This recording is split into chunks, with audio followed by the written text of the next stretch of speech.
কৃষ্ণ এরকম কেন করছে? এমন কি রহস্য আছে যা কৃষ্ণ আমাকেও বলেনি?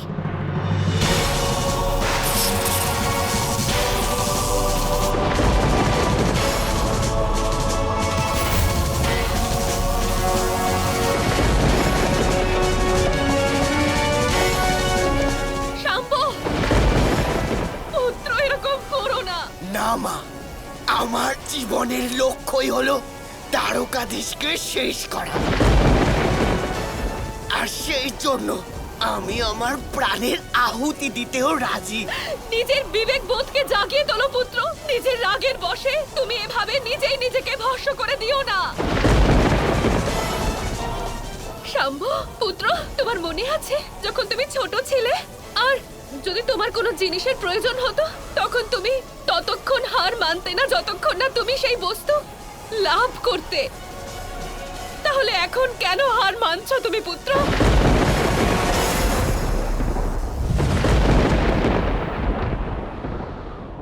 আপনি ঠিক বলেছেন মা, আমি হার মানব না। শ্রীকৃষ্ণকে পরাজিত করার কোনো না কোনো পথ অবশ্যই খুঁজে নেব।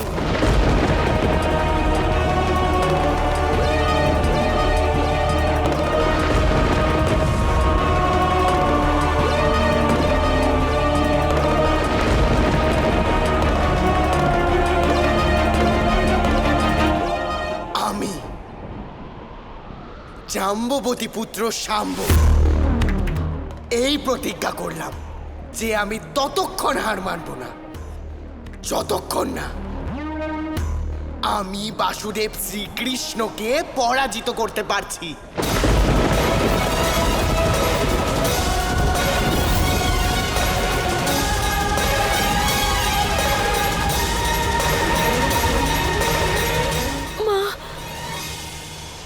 আমার খুব চিন্তা হচ্ছে, কে জানে এবার আর্য শাম্ভ কি করবেন।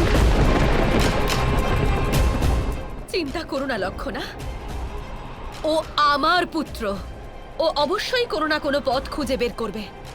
আমার নিজের পুত্রের ওপর সম্পূর্ণ আস্থা আছে।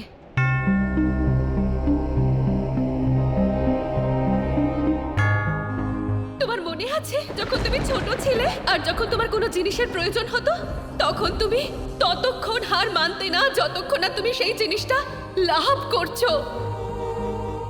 নিজের ছোটবেলার স্মৃতিগুলোকে মনে করার চেষ্টা করো, সেখান থেকেই তুমি শক্তি পাবে। মা ঠিকই বলেছেন যে আমি আমার শক্তি ছোটবেলার স্মৃতি থেকেই লাভ করব।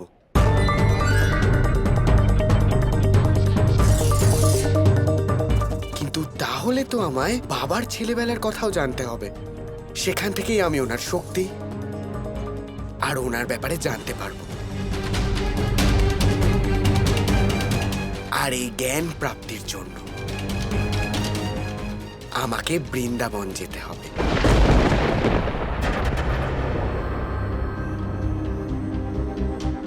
কানাই, আমাদের রাধা এত কাঁদছে কেন? তোমার সাথে কি ওর কোনো মনোমালিন্য হয়েছে? শুধু এটুকু বলেছি যে আমরা বৃন্দাবন যেতে পারবো না। কিন্তু বৃন্দাবন যেতে সমস্যা কোথায় কানাই? এত সরল একটা অনুরোধ করেছে ও তোমার কাছে, তাতে তোমার আপত্তি কিসের? বরং আমার তো মনে হয় আমাদের সবার বৃন্দাবন যাওয়া উচিত। কানাই, আমাদের পুত্ররাও এতদিন বৃন্দাবন দেখেনি। ওদেরও তো দেখা উচিত যে আমরা আমাদের ছেলেবেলা কত আনন্দ সহকারে কাটিয়েছি। আর তাছাড়া আমরা দুজনেও তো ওখানে বহুদিন। না, আমরা বৃন্দাবন ফিরতে পারবো না দাদা। এর পেছনে একটা কারণ রয়েছে, যে কারণের জন্য আমি বৃন্দাবন থেকে বেরিয়েছিলাম সেই কারণ এখনো ওখানে আছে। সে মতাবস্থায় ওখানে যাওয়াটা আমাদের উচিত হবে না।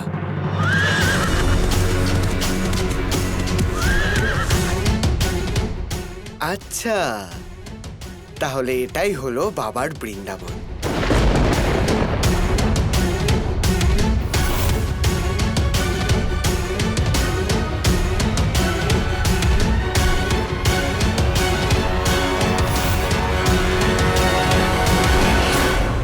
বৃন্দাবনের বিষয়ে তো অনেক কথাই শুনেছিলাম, যে বৃন্দাবন নাকি খুব সুন্দর জায়গা, খুব মনোমোহক জায়গা।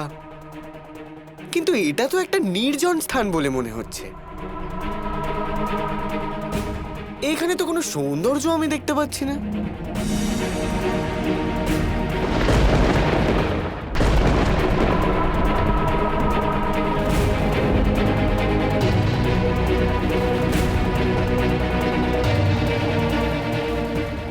মনে হচ্ছে আমি কোনো অন্য স্থানে চলে এসেছি। এরকম নির্জন আর পতিত জায়গা বৃন্দাবন বলে তো মনে হয় না।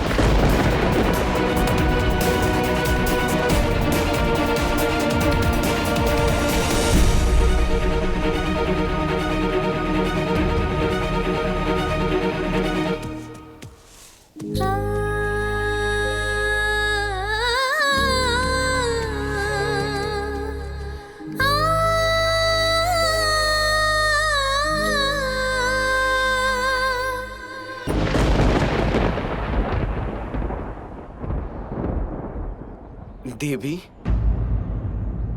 কে হন আপনি? আর কৃষ্ণ গীত কেন গাইছেন? শ্রীকৃষ্ণ বলো, কৃষ্ণ নয়। তুমি কি জানো না যে উনি কতটা মহান? শ্রীকৃষ্ণকে আমার থেকে ভালো আর কেই বা জানবে দেবী? আমি হলাম শাম্ব, শ্রীকৃষ্ণের পুত্র।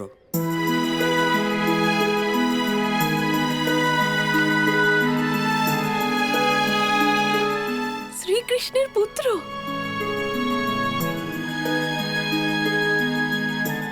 শ্রীকৃষ্ণের পুত্র আজ বৃন্দাবনে এসেছে? হ্যাঁ, কিন্তু আপনি কে হন? আমি হলাম যমুনা, কৃষ্ণের জন্ম থেকে কৃষ্ণের সঙ্গী। রাধা কৃষ্ণের প্রেমও তো আমার জন্যই হয়েছিল। এইখানে আমার এই তটেই কৃষ্ণের সাথে গোপীগণ অনেক আনন্দ উৎসব পালন করেছে। কৃষ্ণ আমাকে খুব ভালোবাসেন। দেবী, আপনি যমুনা নদী? হ্যাঁ, কিন্তু এখানে তো সবকিছু শুকিয়ে গেছে, জলের একটা বিন্দু মাত্রও নেই।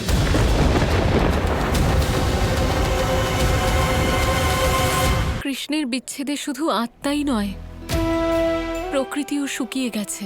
যে বৃন্দাবন এত সুন্দর ছিল, আজ কৃষ্ণের বিরহে ততটাই জর্জরিত হয়ে পড়েছে। আমি যমুনা, এককালে তীব্র গতিতে এখানে প্রবাহিত হতাম, কিন্তু আজ আমার ধারাও শুকিয়ে গেছে। বৃন্দাবনের বৈভবের কল্পনা করাও তোমার পক্ষে দুষ্কর। বৃন্দাবনে তোমার কেউ শত্রু রয়েছে? এটা তো অসম্ভব ব্যাপার কানাই।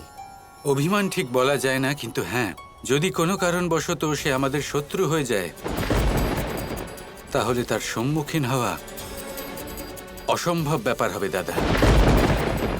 এমন কি আছে কানাই যাকে তুমিও ভয় পাচ্ছ এখন? তার নাম তো বলো একবার।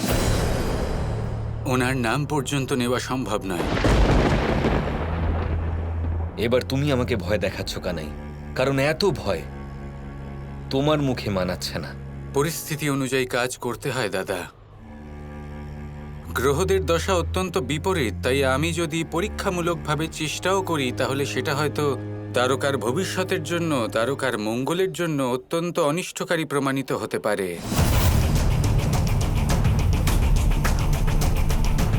সেই জন্য এই সময় আপনি শুধু একটাই কাজ করুন, সমগ্র দ্বারকাবাসীদের এই সমস্যার জন্য, এই বিপদের জন্য প্রস্তুত করুন, ওনাদের সতর্ক করুন। ওনাদের বলুন যে কেউ যেন কারোর প্রতি মনে কোনো বিদ্বেষ না রাখে, কোনো রাগ না রাখে, সম্পূর্ণ প্রেম দ্বারা আর মনোযোগ সহকারে কর্ম করতে থাকে। কারণ এবার যদি কেউ দুর্নীতি করে, তাহলে আমি নিজে নারায়ণ হয়েও কাউকে কোনো সাহায্য করতে পারবো না। ওম নমঃ শিবায়। এমন কি আছে কানাই যার হাত থেকে স্বয়ং নারায়ণও বাঁচাতে পারবেন না?